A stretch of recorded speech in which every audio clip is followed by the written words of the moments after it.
राजनीति में ऐसा बोला जाता है, जब भी किसी नए आदमी को पार्टी में लाया जाता है, तो वहीं से चुनाव लड़ाया जाता है जहाँ पे उनका गढ़ हो, मजबूती हो, कि यार यहाँ से तो हारना असंभव है। तो आप तो पूरा सेफ खेल लिए सर।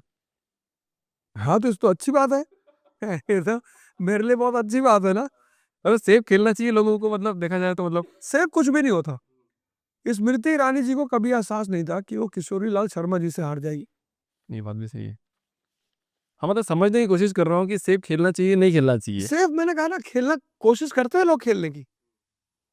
भाई मेरे ख्याल से जब स्मृति ईरानी जी लड़ी उनके खिलाफ, किशोरी लाल शर्मा जी के खिलाफ, तो उन्हें लगा होगा कि 3-4 लाख वोट से तो हरा ही देंगे। लेकिन कैसा पलटवार हुआ।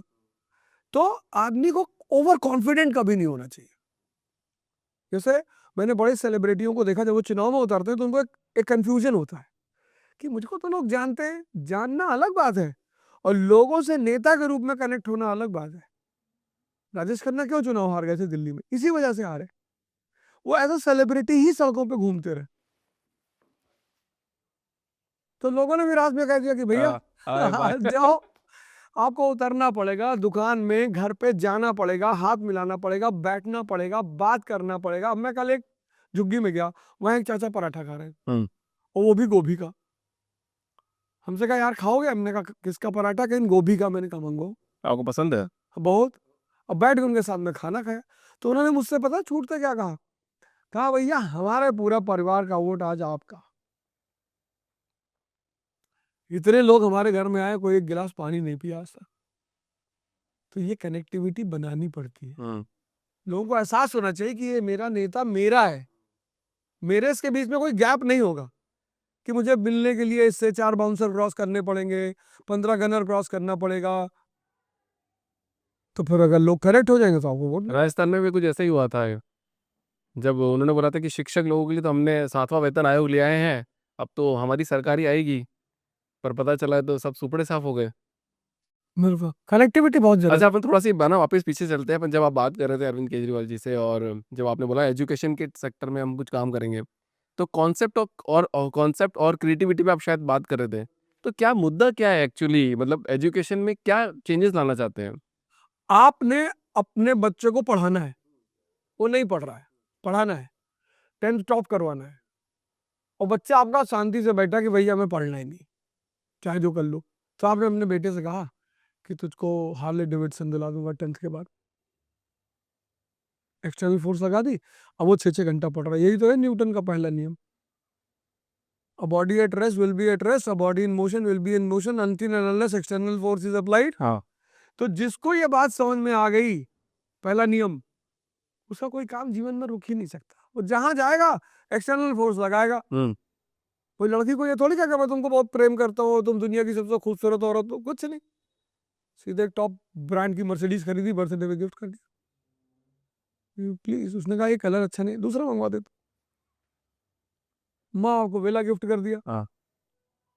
दोस्तों की मदद कर रहा है। तो ये जो एक्सटर्नल फैक्ट फोर्स का जो न्यूटन का नियम जिसको पहला समझ में आता है, उसके जीवन बड़ा आसान हो जाता है। कहाँ समझ में आता लोगों को, थोड़ा समझाओ ना। और वापस तो और। रटने की कोशिश करते हैं ना चतुर्लिंगम की तरह।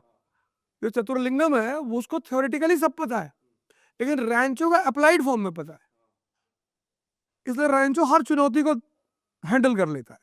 मतलब जो रैगिंग वाली सीन चल रही होती हाँ। है, चतुर्लिंगम नंगा होकर नाच रहा होता है, लेकिन रैंचो साइंस का नियम लगाता है, तार खींचा, चम्मच बांधा, अर्थिंग का नियम लगा दिया।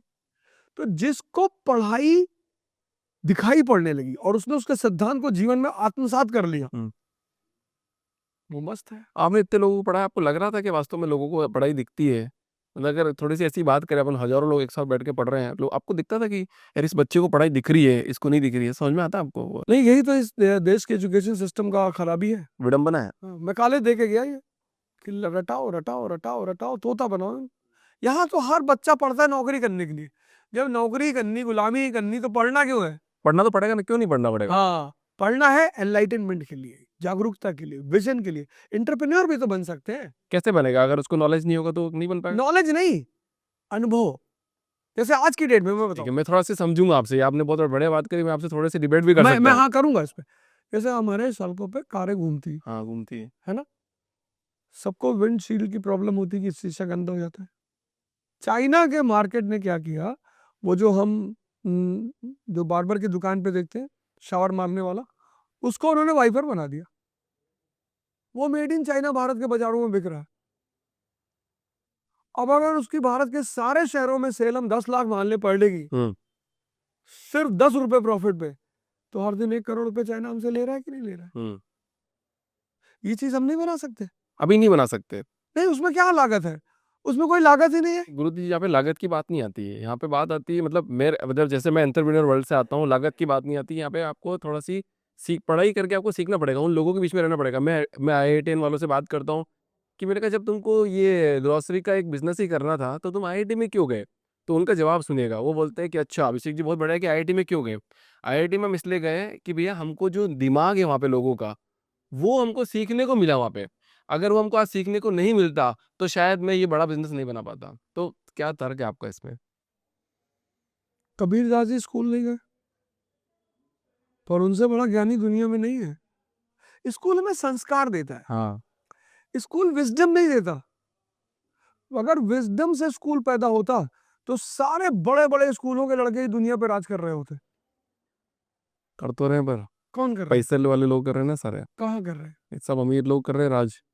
केजरीवाल जी कितने सामान्य परिवार से आते हैं, मनीष सिसोदिया जी कितने सामान्य परिवार से आते हैं, संजय सिंह कितने सामान्य परिवार से आते हैं। इन लोगों ने आधुनिक भारत में जब इतनी बड़ी बड़ी पार्टियां स्थापित थी तब अपनी आइडेंटिटी पैदा की, जीरो से। हाँ, दस ये दस बात रुपए मैं अभी भी कर रहा था, नीचे बैठा यही बात कर रहा था मेरी टीम से। जीरो से 10 रुपए लेकर लोगों से खाना लेकर, लोग भैया हमारे कार्यकर्ताओं के पास खाना नहीं है, भैया आप खिला दो भैया। और दिल्ली में पावर में है, पंजाब में पावर में है, और लगभग हर स्टेट में प्रेजेंस हो चुकी है। तो विजडम का रोल प्ले। एजुकेशन आपको सिर्फ तराशती है। जैसे हम स्कूल जाते हैं तो स्कूल में हमें क्या मिलता है? डिसिप्लिन मिलती है कि भैया 8 बजे एंटर कर जाना। स्कूल में हमें क्या मिलता है? डायरी मिलती है कि पूरा शेड्यूल दिन भर का लिखा होना चाहिए। लेकिन स्कूल से निकलने के बाद हर आदमी डायरी और डिसिप्लिन भूल जाता। ये दो ही चीज इंपॉर्टेंट है, बहुत इंपॉर्टेंट, डायरी और डिसिप्लिन। डिसिप्लिन। हाँ, ये स्कूल की सबसे बड़ी गिफ्ट है। हाँ। जो लोग जैसे ही कॉलेज में पहुंचते हैं, डायरी गई बाहर में, डिसिप्लिन को कौन मानता है? और यही उनके जीवन में दर्द का एक बहुत बड़ा कारण बन जाता है।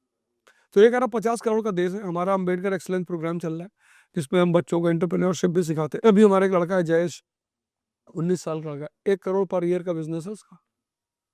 1 करोड़ पर ईयर। आपका प्रोग्राम चलता है ये नहीं, मेरा नहीं, दिल्ली गवर्नमेंट का करता चलता है स्कूलों में। स्कूलों के अंदर? हाँ, जो एंटरप्रेन्योरशिप सिखाते हैं छोटे बच्चे ही? छोटे बच्चे, 11-12। तो क्या करता है वो, क्या क्या?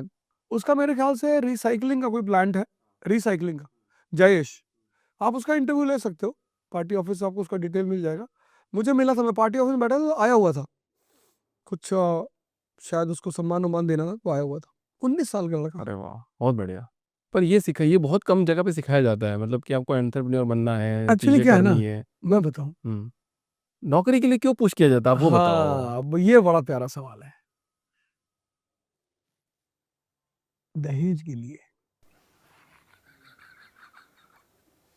हमारी सामाजिक संरचना ऐसी है कि अगर कोई सरकारी विभाग में क्लर्क है हाँ। तो जनता को क्या लगता है कि भाई ये स्थापित आदमी है, 40 साल इसको सैलरी मिलेगी, फिर पेंशन मिलेगी, बिटिया हमारी आराम से जिंदगी काट लेगी। तो सरकारी विभाग के क्लर्क को जो है दहेज मिलेगा, वो एक नए स्टार्टअप करने वाले को नहीं मिलेगा। नए स्टार्टअप करने वाले को 51,000 मिल जाए वही बहुत बड़ी बात है। और सरकारी क्लर्क को हाँ। वरना मिल जाएगी, हाँ। 21 लाख रुपया कैश मिल जाएगा। इसलिए लोग इस देश में नौकरी से भागते, पहली वजह। दूसरी, यहाँ का आदमी रिस्क नहीं लेना चाहता, 1% भी नहीं लेना चाहता। लेना ही नहीं चाहता। हमसे लोग शुरू में बोले साहब हार जाओगे हार जाओगे। अरे मैंने कहा यार खेल हो रहा है तो हारना जीतना तो लगेगा ही। क्या दिक्कत है? क्या दिक्कत है इसमें? प्रॉब्लम क्या है? भाई जीत जाएंगे तो लोग कहेंगे अरे भैया मास्टर वाह बहुत। अरे मास्टर के हाथ में चक्र बना है, राजा तो उसको बनना ही था और वो राजा बनाता भी था। और अगर हार गए तो लोग ढोल बजाएंगे, नाचेंगे, गाएंगे कि बहुत चौड़ा होके गया था नेता बनने के लिए। तो वो चीज तो आप तैयार रहना चाहिए। छलांग मैंने लगाई है तो अगर मैंने पकड़ लिया कूद के तो लोग ताली बजाएंगे, नहीं पकड़ पाए तो लोग हंसेंगे। इसमें दिक्कत क्या है? जितना हंसेंगे उतने मेरे और कूदने की क्षमता बढ़ती चली जाएगी, वो कम नहीं होगी। क्योंकि मैं जान रहा हूँ कि हंस इसीलिए रहे हैं कि यार अवध ये तुम कैसे निकाल लिए यार। तो जब लोग आपके ऊपर हंस रहे हैं तो इसका मतलब आप बहुत ताकतवर है। मुर्दों पे कोई नहीं हंसता, कभी शमशान में आप जाके देखो, अभी आपको कोई मुर्दों पे हंसता हुआ नहीं मिलेगा। कैसे ऐसे डरते हैं? नहीं, डरने की बात नहीं है, सोचते हैं मर गया अब इससे तो कोई चुनौती नहीं। तो मरे हुए लोगों पे लोग नहीं हंसते हैं, लोग हमेशा जिंदा आदमी पे हंसते हैं। गुरु जी, राजनीति में ऐसा बोला जाता है कि राजनीति में रहते रहते चमड़ी मोटी हो जाती है, पर आप तो पहले हार जीत की बात करो थी, जीतेंगे तो जीतेंगे, हारेंगे तो हारेंगे, तो चमड़ी मोटी हो गई क्या आपकी भी? नहीं, बिल्कुल नहीं। कुछ लोगों की मानसिकता कभी नहीं बदलती। किस तरह की मानसिकता और कैसी? जैसे मैं 25 साल पढ़ाया, मुझे पता है कि अमेरिका, यूनाइटेड स्टेट्स जिसको हम बोलते हैं, वो स्लम एरिया से सुपर पावर कैसे बना। मुझे पता है जापान स्लम एरिया से सुपर पावर कैसे। मैंने ये सब कहानियां पढ़ रखी है। हम्म। 13 राज्य थे अमेरिका के पास, और आज 51 राज्य है, 51, और सुपर पावर। तो वो जो विजन शिक्षा ने मुझे दिया है, मैं उस देश को देना चाहता हूँ। तो इसलिए मेरे ऊपर कोई फर्क नहीं पड़ता, क्योंकि मैं देने के लिए आया हूँ। जो लेने के लिए आए कि मंत्री बन जाएंगे तो वो नमस्ते करेंगे भैया।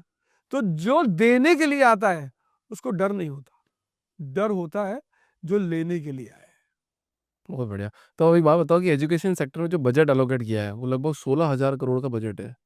और अब दूसरी बात मैं यहाँ पे करूँ कि अभी तक मतलब इंजीनियरिंग कॉलेजों की सीट इतनी भरमार, मतलब उसमें भी मारा मारी है, नीट में भी मारा मारी है, आप कहीं भी चले जाओ एडमिशन नहीं मिलते हैं, पैसे भी बहुत लगते हैं। पर यहाँ की अगर दिल्ली की बात करें प्रॉपर, तो ऐसा सुनने में पड़ता है कि नर्सरी क्लास में भी एडमिशन नहीं ले पाते बच्चे, तो कैसे सुधारेंगे सर? और इतना एक्चुअली बजट जाएगा कहाँ? नहीं, हमारे कई सारे प्रोग्राम हैं। अगर आप दिल्ली गवर्नमेंट को देखो तो कोई एक प्रोग्राम हमारा नहीं है, हमने मल्टीपल प्रोग्राम कर रखे हैं। दिल्ली एक ऐसा राज्य है पूरे भारत में जिसने अब जैसे हैप्पी आवर प्रोग्राम है, हम्म। मुझे नहीं लगता दिल्ली के अलावा कहीं चलता होगा। क्या है happy happy hour? Our programme में ये है कि बच्चों को 1 घंटा क्लास के दौरान ध्यान कराया जाएगा और हंसाया जाएगा। हम्म। और हंसने से ज्यादा स्ट्रेस कहाँ रिलीज होता है। कहीं नहीं होगा। कितना इनोवेटिव प्रोग्राम है दिल्ली स्टेट का ये हैप्पी आवर प्रोग्राम। मतलब मैं तो कहता हूँ भारत के लोगों को इन सब चीजों पे चर्चा करनी चाहिए।